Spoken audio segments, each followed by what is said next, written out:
everyone, I am Vandana Parekh, an assistant professor of Biani Group of Colleges. Today I am here in front of you all to share some more important topic of jurisprudence. अभी तक हम लोगों ने jurisprudence के बहुत सारे topics देखे हैं, बहुत सारी थ्योरीज देखी है. ऑस्टिन, बेंथम, सामन कौन थे, केल्सन ने क्या बोला था, प्योर थ्योरी ऑफ लॉ क्या था, ये सारी चीज़ें हम लोगों ने मेरे लेक्चर्स के अंदर क्लियर आउट कर दिए. इनके जितने भी डाउट्स हैं हम लोगों ने सॉल्व किए हैं. अब हम लोगों ने कल ही लास्ट लेक्चर के अंदर ये देखा था कि जो जुरिस्प्रूडेंस है उसको बहुत सारे पार्ट्स में डिवाइड किया गया है, मतलब स्कूल्स ऑफ लॉ के अंदर डिवाइड किया गया है. तो वो जो स्कूल्स ऑफ लॉ है उसमें से historical school is one of them. तो आज हम लोग उसी की स्टडी करने जा रहे हैं. हिस्टोरिकल स्कूल बहुत ही इंपॉर्टेंट चीज़ है, बिकॉज अगर हमें किसी भी चीज़ की डेप्थ के बारे में नहीं पता होगा, अगर हमें ये नहीं पता होगा कि एक्चुअली वो चीज़ आई कहाँ से थी और क्यों आई थी और किस वजह से आई थी, तो हम लोग उस चीज़ के बारे में कभी भी नॉलेज नहीं ले पाएंगे. तो हम लोगों को किसी भी चीज़ के बारे में नॉलेज लेना है तो फर्स्ट ऑफ ऑल हमें उसकी ओरिजिन तक पहुंचना पड़ेगा. फर्स्ट ऑफ ऑल हमें ये देखना पड़ेगा कि एक्चुअली उसका जो जन्म है, जो वो आई है, वो कहाँ से आई है, उसकी रूट क्या है. मतलब हमें हर चीज़ की रूट तक पहुंचना बहुत ही ज़्यादा ज़रूरी होता है. तो आइए हम लोग भी जुरिस्प्रूडेंस की रूट में चलते हैं और पता करते हैं एक्चुअली हिस्टोरिकल स्कूल था क्या.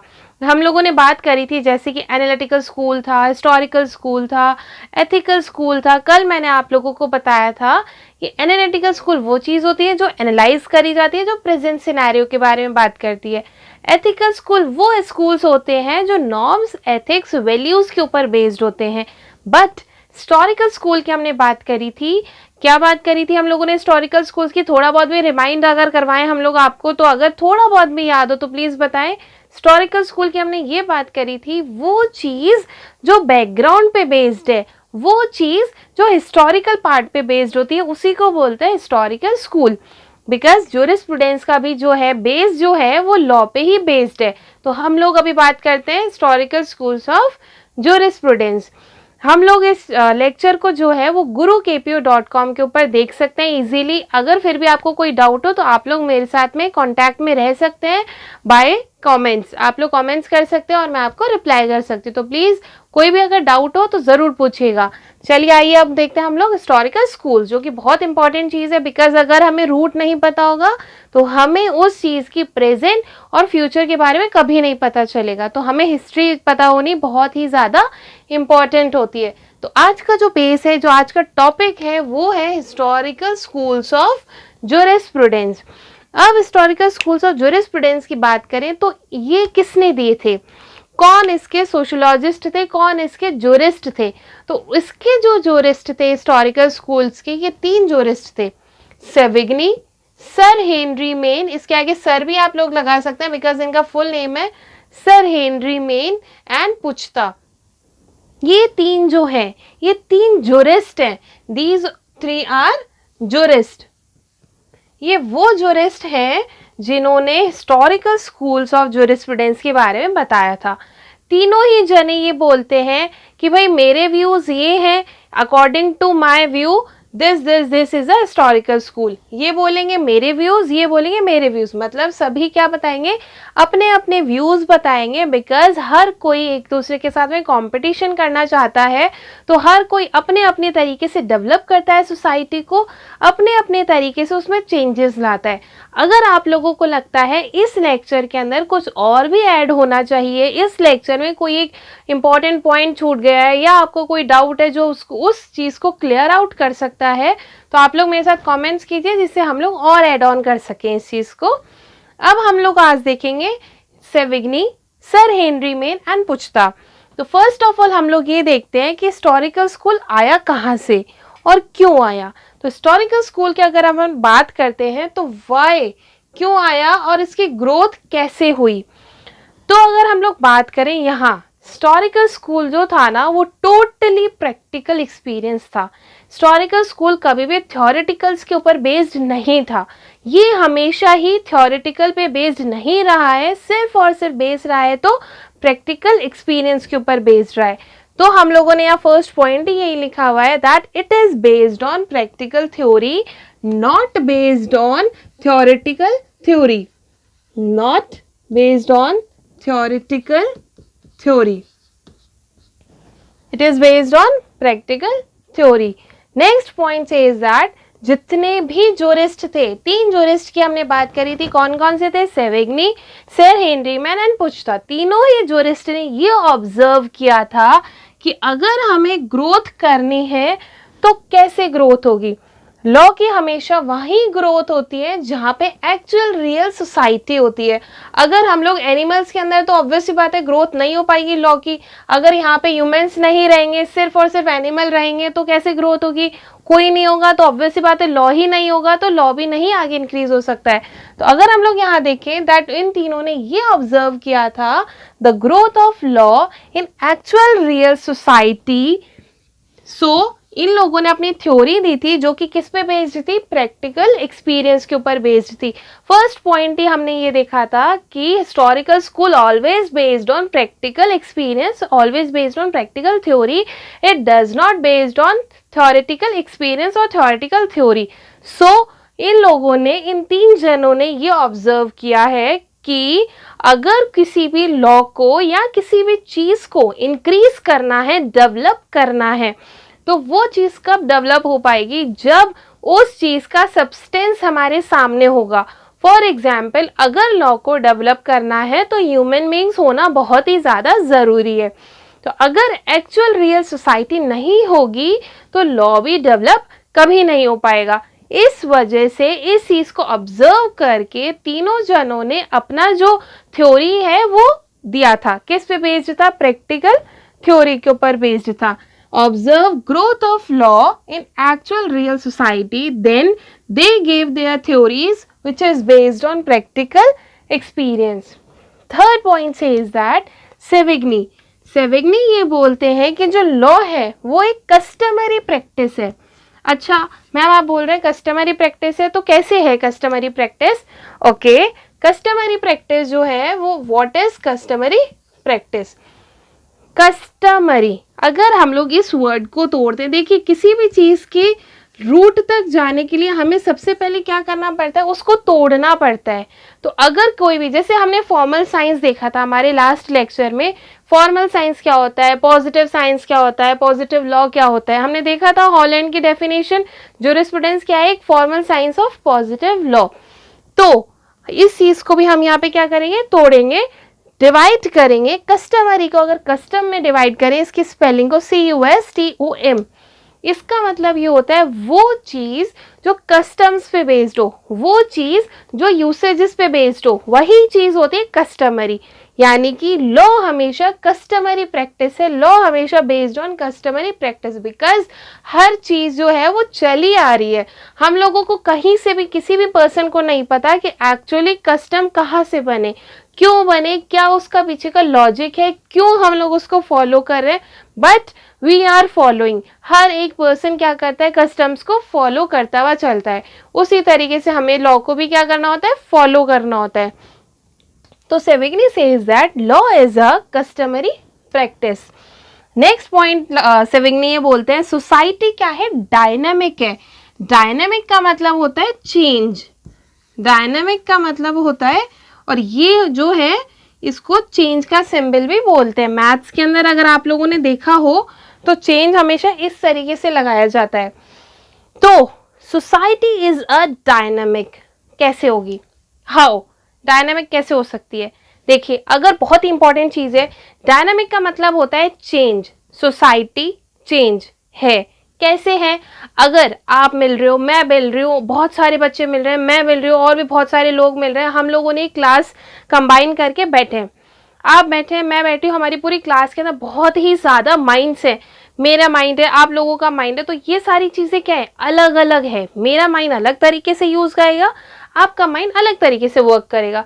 तो ये सारी चीजें मिलके एक लेक्चर बनाता है, ये सारी चीजें मिलके एक टॉपिक को कवर करता है। जैसे मैं बना रही हूँ, आप मुझसे मेरे साथ में कमेंट शेयर कर रहे हैं, आपके डाउट्स क्लियर कर रहे हैं, मैं यहाँ पे आपके डाउट्स क्लियर कर रही हूँ। हो सकता है कोई ऐसा मेन पॉइंट है जो यहाँ नहीं है और आप लोगों को पता है, आप मुझे बता रहे हैं, मैं यहाँ ऐड ऑन कर रही हूँ। वो चीज क्या है? बहुत सारी ऐसे लोग हैं जो मिलते हैं और एक चीज को बनाते हैं, यानी कि डिफरेंट पीपल्स जब मिलते हैं, डिफरेंट डिफरेंट पीपल एक ही सोसाइटी के अंदर मिलेंगे, तो वो क्या बनाते हैं, जनरल विल बनाते हैं, एक यूटिलिटी बनाते हैं, एक क्वांटिटी बनाते हैं, ठीक है। तो वो चीज़ क्या होती है, डायनेमिक होगी। क्यों? क्योंकि अगर हम लोग आज के टाइम पे हम लोग देखते हैं तो पहले के टाइम पे विमेन को आगे नहीं लाया जाता था, but as the society developed, as the law developed, वैसे ही हम लोगों की सोसाइटी चेंज होती गई, मॉडर्नाइजेशन आता गया। ब्रिटिशर्स के टाइम पे कॉलोनियल रूल्स चलते थे, इंडिपेंडेंस के टाइम पर तो वो सारी चीज़ें क्या होती गई, ख़त्म होती गई, और सोसाइटी क्या हो गई है, डायनेमिक हो गई है। सोसाइटी क्या हो गई है, डेवलप होती जा रही है। तो इसी डेवलपमेंट को बोलते हैं चेंज, इसी डेवलपमेंट को बोलते हैं डायनेमिक। यानी कि जैसे सोसाइटी डायनेमिक होगी ना, वैसे ही हमारा जो लॉ है वो भी डायनेमिक होगा। बिकॉज अगर लॉ सोसाइटी का है और सोसाइटी के मेंबर डेवलप हो रहे हैं, दैट मीन्स उनका माइंड डेवलप हो रहा है, दैट मीन्स उनका रहन सहन डेवलप हो रहा है। तो जैसे वो डेवलप होंगे, हमारा लॉ भी एज इट इज डेवलप होगा, लॉ भी हमारा एज इट इज चेंज होगा। As the society is dynamic, law is also changing. मतलब जैसे सोसाइटी डायनेमिक होगी, लॉ भी क्या होगा, साथ में डायनेमिक होगा, लॉ भी क्या होगा, साथ में चेंज होता चलेगा, according to the Savigny. Savigny ने एक और चीज बोली है, therefore the law and society both are dynamic nature. Just अभी हमने देखा, क्या देखा कि सोसाइटी जैसे जैसे चेंज होगी, वैसे वैसे हमारा लॉ भी क्या होगा, चेंज होगा। Because as the society develop, law is automatically develop, because law is for us only. ये 3 पॉइंट्स हमने देखे। फर्स्ट हमने देखा प्रैक्टिकल एक्सपीरियंस पे बेस्ड है। नेक्स्ट हमने देखा उन लोगों ने अपनी थ्योरी भी उसी पे बेस्ड दी है, बिकॉज हम लोग जो हैं वो थ्योरेटिकल स्टडी की बात नहीं करते हैं। हमारा जो लॉ है, जो लॉ डेवलप होगा ना सोसाइटी में, वो भी प्रैक्टिकल एक्सपीरियंस पे ही बेस्ड होगा। अब सेविग्नी को देखें तो सेविग्नी भी यही बोलते हैं कि ये क्या है, एक कस्टमरी प्रैक्टिस है। बिकॉज जैसे जैसे हम लोग डेवलप होते जाएंगे, हमारे कस्टम्स भी चेंज होते जाएंगे, हमारे यूसेजेस भी चेंज होते जाएंगे, और हमारी सोसाइटी भी चेंज होती जाएगी। जैसे सोसाइटी चेंज होगी, लॉ ऑटोमेटिकली चेंज होगा, लॉ ऑटोमेटिकली डेवलप होगा। Law is also dynamic and society is also dynamic. Next point says that they oppose, they का मतलब सेविग्नी, सर हेनरीमैन एंड पुचता, तीनों ही जने जो है अपोज्ड थे दो चीजों के। दो चीजों में से जो फर्स्ट पॉइंट है वो कहते हैं codification of law, and another point says that universalization of law.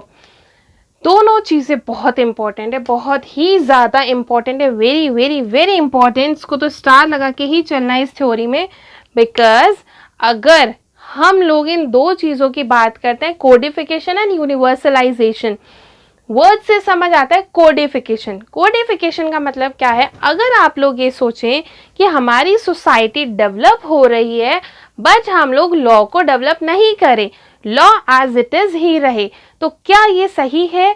बिल्कुल नहीं, ये कभी भी सही नहीं है। बिकॉज अगर लॉ डेवलप नहीं होगा और सोसाइटी डेवलप हो जाएगी, तो हम लोग ना ही आगे बढ़ पाएंगे, ना ही हमारी सोसाइटी आगे बढ़ पाएगी। बिकॉज हम लोग ही लॉ पे बेस्ड हैं।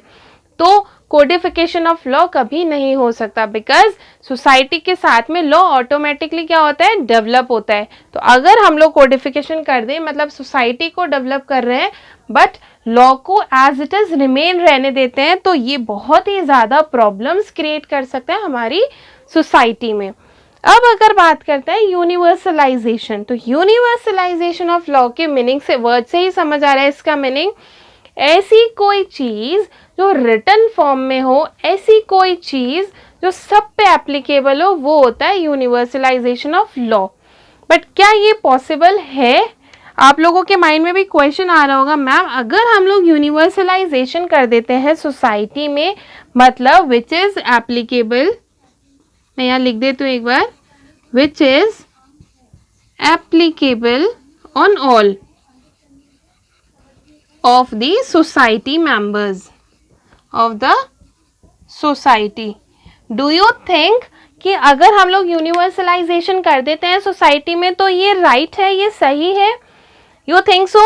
नो, ये कभी सही नहीं होगा। बिकॉज अगर आप लोग ये सोच के चले कि हम लोग हमारी सोसाइटी के अंदर एक ही लॉ अप्लाई करेंगे, हम लोग सभी के ऊपर एक ही लॉ अप्लाई करेंगे, तो ये चीज़ कभी भी रन नहीं कर सकती है, ये चीज़ कभी भी सर्वाइव नहीं कर सकती। बिकॉज नहीं कर सकती है क्योंकि अगर एक ही चीज़ सब पे अप्लाई होगी ना तो बहुत प्रॉब्लम्स क्रिएट होगी।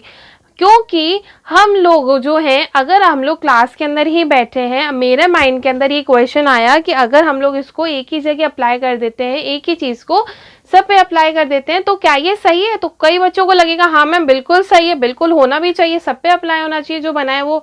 बट कईयों को ये भी लगेगा कि नहीं, ये सब पे अप्लाई नहीं होना चाहिए। बिकॉज अगर हम लोग सोसाइटी में रहते हैं तो बहुत सारे डिफरेंट माइंड्स होते हैं, डिफरेंट पीपल होते हैं, डिफरेंट डिफरेंट सोसाइटीज़ होती है, डिफरेंट कम्युनिटीज़ होती है। डिफरेंट कम्युनिटीज़ में डिफरेंट कस्टम्स होते हैं, डिफरेंट यूसेजेस होते हैं और डिफरेंट मेंबर्स होते हैं। तो जब वो लोग सब मिलेंगे एक जगह और एक ही चीज़ को अप्लाई करेंगे तो बहुत प्रॉब्लम्स क्रिएट होगी, क्योंकि बहुत ही ज़्यादा रूल्स रेगुलेशंस अप्लाई होते हैं इन चीज़ों के अंदर और वो सभी को फॉलो करना पॉसिबल नहीं होगा। जैसे अगर हम बात करें कि हिंदू है, अब हिंदू के कोई लॉज बने हैं और वो मुस्लिम्स पे भी अप्लाई होंगे तो उनको प्रॉब्लम्स आएंगी। अगर मुस्लिम के लॉज हैं वो हिंदूज पे भी अप्लाई हो रहे हैं तो बहुत प्रॉब्लम्स आएगी। अब समझ आ गया ना? आई होप अब तो एग्जाम्पल से समझ आ ही गया होगा यूनिवर्सलाइजेशन ऑफ लॉ। मतलब कोई भी एक चीज़ सब पे अप्लाई कभी नहीं हो सकती, ठीक है? तो यूनिवर्सलाइजेशन ऑफ लॉ क्या किया जा सकता है? आई होप आप सभी का आंसर होगा कि no ma'am, universalisation of law करना बहुत ही ज़्यादा प्रॉब्लमेटिक क्रिएट कर सकता है हमारी कम्युनिटीज़ में और हमारी सोसाइटी में। यानी कि कोडिफिकेशन ऑफ लॉ भी नहीं कर सकते हो आप और ना ही यूनिवर्सलाइजेशन ऑफ लॉ कर सकते हो। अगर हिस्टोरिकल स्कूल ये बोलता है कि ऐसा होना चाहिए, इस वजह से दे अपोज्ड, इस वजह से यूनिवर्सलाइजेशन और कोडिफिकेशन की वजह से ये तीन जो जने थे, हेनरी मेन, सेविग्नी और पुचता, तीनों ही जने जो हैं इस चीज़ों के अपोज्ड थे। तीनों ही जने बोलते हैं ना ही तो कोडिफिकेशन ऑफ लॉ होना चाहिए और ना ही यूनिवर्सलाइजेशन ऑफ लॉ होना चाहिए कम्युनिटी एंड सोसाइटी में, because both are dynamic in nature, both are changing always. मतलब जैसे सोसाइटी डेवलप होगी लॉ ऑटोमेटिकली डेवलप होगा, लॉ डेवलप होगा सोसाइटी डेवलप होगी।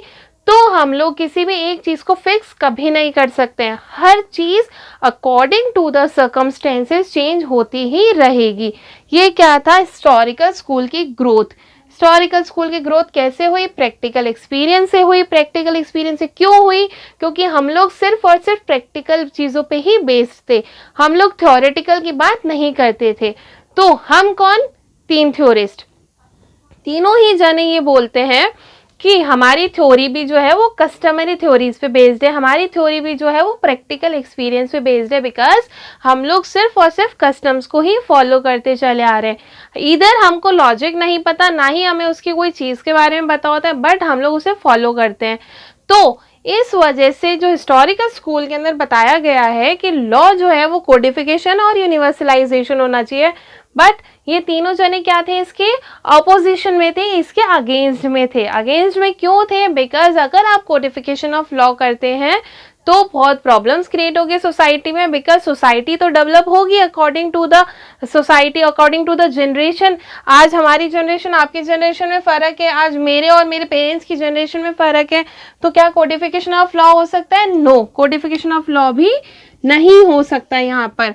अगर हम लोग यूनिवर्सलाइजेशन कर देते हैं कि भाई हम लोग यही एप्लीकेबल चलाएं कि हमारी तो फीमेल्स जो है वो साड़ी पहनेंगी और साड़ी ही पहनेंगी, हर कोई साड़ी पहनेगा और कोई भी सूट्स वगैरह में नहीं जाएगा, तो क्या ये एप्लीकेबल हो सकता है? नो, कभी नहीं हो सकता।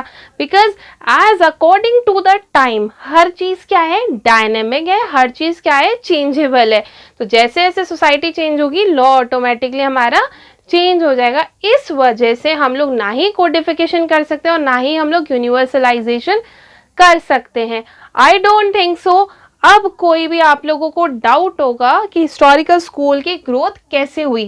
तो इस तरीके से हिस्टोरिकल स्कूल की ग्रोथ ही। तो आइए अब हम ये देखते हैं कि सेविग्नी ने एक्चुअली क्या बोला था। द थ्योरी ऑफ सेविग्नी, उसके बाद हम देखेंगे the theory of sir Henry Maine, then हम देखेंगे द थ्योरी ऑफ पुच्छता। आप लोग यहीं बने रहिएगा, कहीं मत जाइएगा, बिकॉज ये तीनों थ्योरीज अगर नहीं आई समझ में, आपको ये तीनों थ्योरिस्ट के बारे में नहीं देखा आपने, तो आपको हिस्टोरिकल स्कूल का पढ़ना कोई मतलब का नहीं है, ये भी सेंसलेस हो जाएगा। तो चलिए अब सेविग्नी के बारे में पढ़ते हैं। यस, तो हमने क्या देखा, हमने ये देखा कि लॉ कैसे डेवलप हुआ, कैसे हिस्टोरिकल स्कूल आया। हिस्टोरिकल स्कूल कैसे आया, हम लोग किस पे बेस्ड थे, प्रैक्टिकल एक्सपीरियंस पे बेस्ड थे। हम लोगों ने कभी भी थ्योरेटिकल एक्सपीरियंस की बात नहीं करी। 3 जनों ने बोला था लॉ कैसे आया, हिस्टोरिकल स्कूल कैसे आया, कैसे उसको डेवलप किया। कौन 3 थे, first Savigny and another is Puchta and third is sir Henry Maine. तो अगर हम लोगों ने यहाँ बात करी है सेविग्नी की, सर हेनरी मेन की एंड पुच्छता की, तो तीनों ही जने ये बोलते हैं कि law always develop like a language. ये एक अनब्रेकेबल प्रोसेस है, लॉ को कभी भी तोड़ा नहीं जा सकता है। तो हमने यहाँ पे बात करी है। देन फर्स्ट पॉइंट हमने ये लिखा था कि ये क्या है, इंटरकनेक्शन है।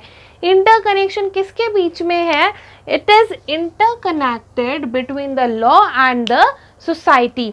2 जनों के बीच में ये क्या है, इंटरकनेक्शन है। कैसे इंटरकनेक्शन है, कैसे हो सकता है ये इंटरकनेक्शन हो सकता है, बिकॉज अगर सोसाइटी जो है वो आदमी से बनती है, ह्यूमन बीइंग से बनती है, आपसे बनती है, मुझसे बनती है, तो अगर हम लोग सभी मिलके एक सोसाइटी क्रिएट कर देते हैं, तो उस सोसाइटी को हमेशा रन करने के लिए लॉ की क्या होती है, रिक्वायरमेंट होती है। तो जब लॉ आएगा, जब सोसाइटी हमारी डेवलप होगी, तो ऑब्वियस सी बात है law is automatically will be develop. Both are dynamic in nature, just अभी हमने स्टडी किया है। Next point says that as the society increases और develop, law will automatically develop. जैसे जैसे हमारी सोसाइटी इंक्रीज होगी और डेवलप होगी, हमारा जो लॉ है वो ऑटोमेटिकली क्या हो जाएगा, डेवलप हो जाएगा। अब हमने देखा हिस्टोरिकल स्कूल आ गया, हिस्टोरिकल स्कूल की ग्रोथ कैसे हुई। अब हम बात करेंगे यहाँ थ्योरी ऑफ सेविग्नी। ये सेविग्नी की थ्योरी हम लोग अगर बात करते हैं तो ये बोलते हैं कि every society has its own problem. मतलब कि हर सोसाइटी का क्या है, खुद की प्रॉब्लम है, खुद के लॉज हैं। जैसे मैंने आपको अभी थोड़ी देर पहले ही बताया है कि अगर सोसाइटी को हम लोग यूनिवर्सलाइजेशन कर देते हैं तो बहुत प्रॉब्लम्स क्रिएट होती है, बिकॉज हर सोसाइटी में अलग मेंबर है, हर सोसाइटी अलग कम्युनिटी की होती है, हर सोसाइटी के अपने लॉज होते हैं, अपनी प्रॉब्लम्स होती हैं, अपने लोग होते हैं, अपना माइंड होता है। तो वहाँ जो लॉ बनाया जाता है, जो उनके कस्टम्स होते हैं वो अपने होते हैं, खुद के होते हैं।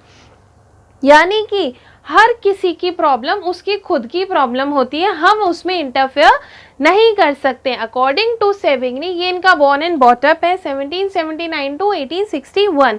According to Savigny, every society has its own problem. Next point says that Savigny, Hugo and other some jurist rejected the natural law theory. इसका मतलब क्या है, इन्होंने क्या किया था, सेविग्नी ने एंड ह्यूगो ने एंड सम अदर जूरिस्ट, इन्होंने नेचुरल लॉ थ्योरी को रिजेक्ट कर दिया। क्यों रिजेक्ट करा है, क्योंकि natural law theory is always based on divine origin. मतलब वो चीज़ जो डिवाइन ओरिजिन पे बेस्ड है, वो चीज़ जो भगवान के थ्रू बनाई गई है, वो चीज़ जिसको हम लोग बना नहीं सकते हैं। बट क्या ऐसा पॉसिबल है कि हिस्टोरिकल स्कूल भी डिवाइन ओरिजिन पे बेस्ड हो? नहीं, ऐसा पॉसिबल नहीं हो सकता है, बिकॉज स्टूडेंट्स, अगर हम लोग जो है हिस्टोरिकल स्कूल जो है अगर नेचुरल लॉ थ्योरी पे बेस्ड हो, अगर वो सिर्फ डिवाइन ओरिजिन पे बेस्ड होता है, तो इससे क्या होगा, हम लोग ग्रोथ नहीं कर पाएंगे, बिकॉज हम लोगों को प्रैक्टिकलिटी लाना बहुत ही ज़्यादा ज़रूरी है। अगर हम लोग सिर्फ थ्योरीज के ऊपर बेस्ड होंगे तो हम लोग कभी नहीं आगे बढ़ पाएंगे। लॉ एक ऐसा सब्जेक्ट है जहाँ इंटर्नशिप होना बहुत ज़्यादा ज़रूरी है, बिकॉज लॉ कभी भी आपको थ्योरी नहीं समझ आएगी। इसीलिए मैं आपको बार बार एक दूसरे के अपने एग्जाम्पल से समझा रही हूँ। बिकॉज अगर लॉ को पढ़ना है तो प्रैक्टिकल होना बहुत ही ज़्यादा ज़रूरी है, यानी कि कभी भी नेचुरल लॉ थ्योरी ये क्या है, एक्सेप्ट नहीं करते हैं। इन दोनों ने इसको क्या किया था, ऑलवेज रिजेक्टेड।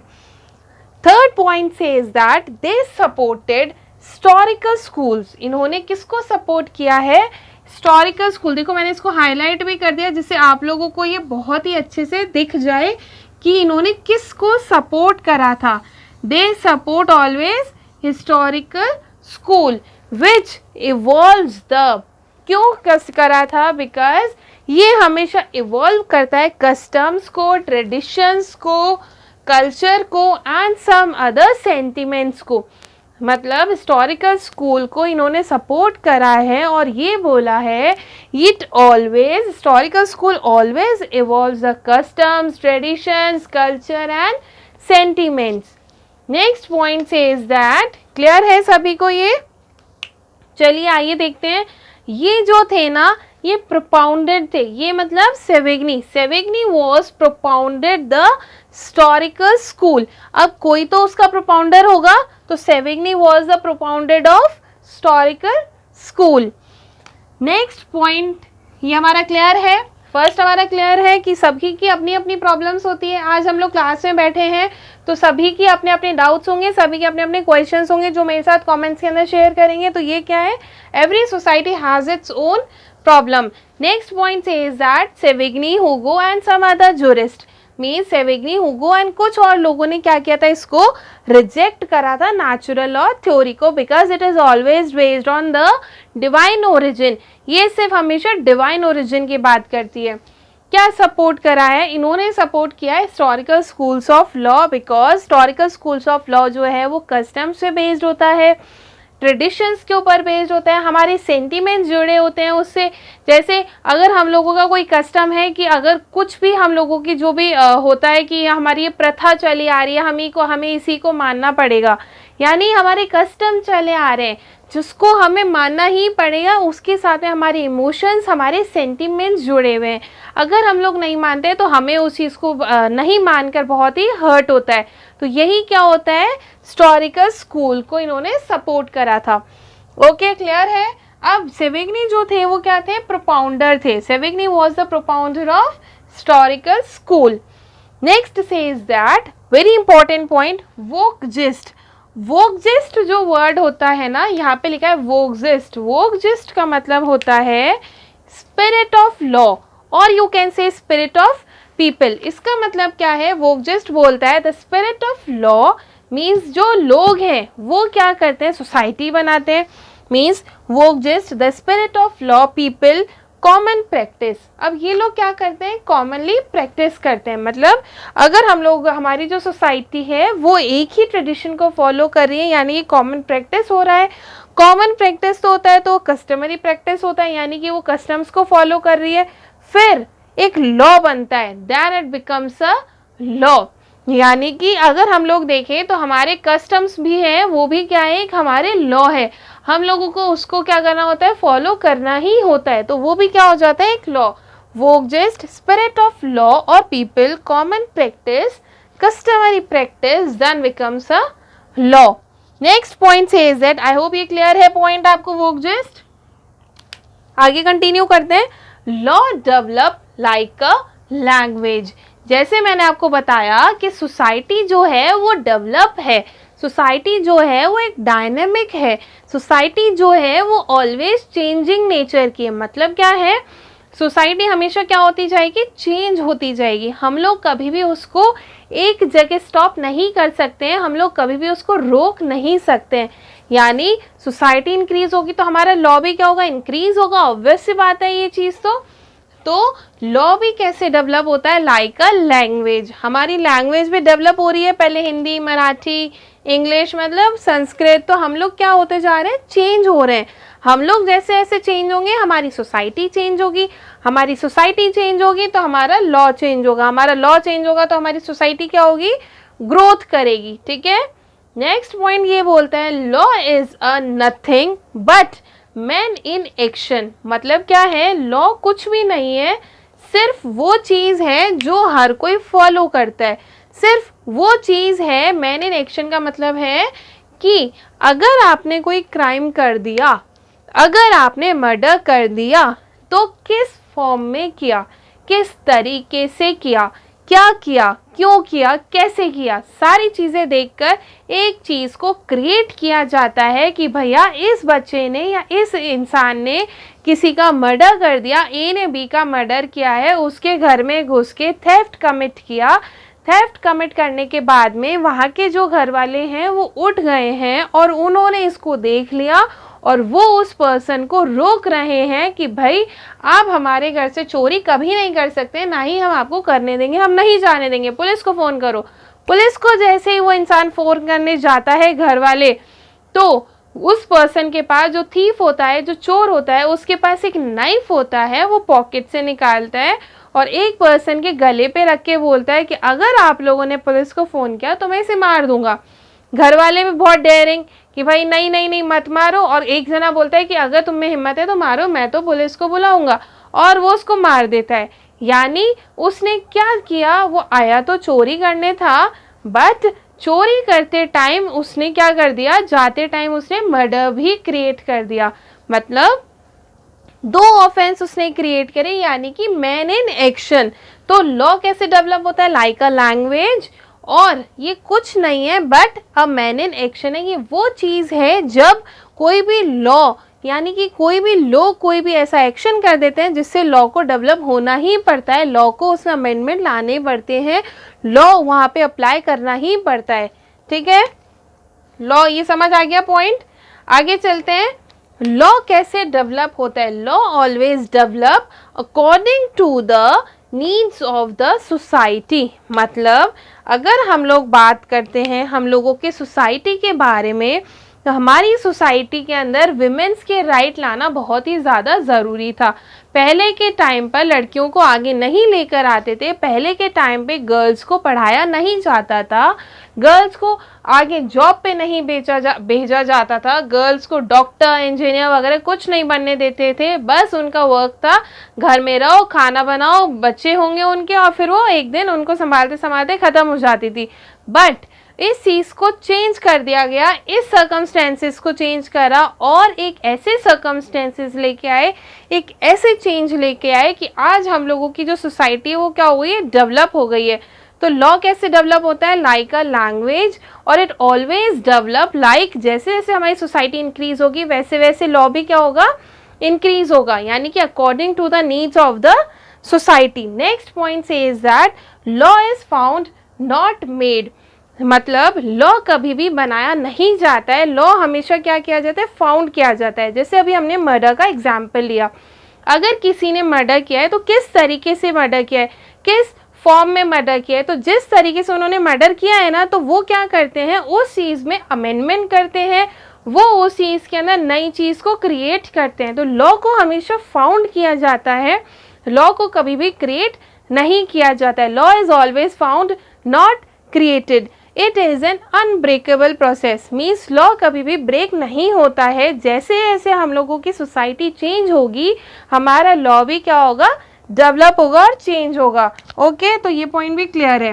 नेक्स्ट बोलते हैं, जो लॉयर्स होते हैं और जो जुरिस्ट होते हैं, these both are the true representative, because ये दो ही जने हैं जो एक्चुअली वर्क करते हैं। अगर हम लोग यहाँ पे लेजिस्लेचर की बात करते हैं इस पॉइंट में, तो लेजिस्लेचर जो होता है उसका जो मेन वर्क होता है वो होता है law making, but actual work तो सिर्फ दो ही जने करते हैं। कौन होता है, जूरिस्ट एंड लॉयर्स। जूरिस्ट वो पर्सन्स होते हैं जो थ्योरीज बनाते हैं, जैसे Savigny, Puchta, sir Henry Maine, Austin, Bentham, ये सब लोग क्या करते हैं, चीज़ों को, सोसाइटी को देखते हैं, लोगों को अवेयर कराते हैं। फिर इसको जो है लॉयर्स जो होते हैं, जो एडवोकेट होते हैं, वो सोसाइटी के अंदर बहुत ही इंपॉर्टेंट रोल प्ले करते हैं और इसको क्या करते हैं, डेवलप करते हैं। यानी कि अगर सोसाइटी में कोई क्राइम हो गया है तो उसको हटाने वाला होगा लॉयर और एडवोकेट। इसी चीज़ की वजह से क्या होता है, ये दोनों मेन रिप्रेजेंटेटिव होते हैं और लेजिस्लेचर जो होता है वो मेन रिप्रेजेंटेटिव नहीं होता, बिकॉज उसका सिर्फ और सिर्फ वर्क होता है लॉ बनाना। लेजिस्लेचर का वर्क होता है law making, but these both are the true representative. तो कैसे लॉ डेवलप हुआ, आई होप आपको सेवेग्नी की थ्योरी समझ आ गई है। इन केस कोई डाउट रहता है इस थ्योरी में तो आप लोग मुझसे क्वेश्चंस करिए, कमेंट्स करिए, फिर हम लोग आपके क्वेश्चंस को सॉल्व करेंगे। अब हम लोग चलते हैं सेवेग्नी के बाद सर हेनरी मेन की। आपको जाने की ज़रूरत नहीं है बिकॉज हमें आज हिस्टोरिकल स्कूल को कंप्लीट करना है। अगर तीनों थ्योरीज एक साथ नहीं पढ़ी जाएंगी तो हम लोग भूल जाएंगे कि सेवेग्नी ने क्या कहा था, सर हेनरी मेन ने क्या कहा था और पुच्ता ने क्या कहा था। तो हमें ये थ्योरीज एक साथ पढ़नी बहुत ही ज़्यादा ज़रूरी है। तो हमारी हिस्टोरिकल स्कूल क्लियर है, तो अब हम लोग पढ़ेंगे sir Henry main. Okay, let's start.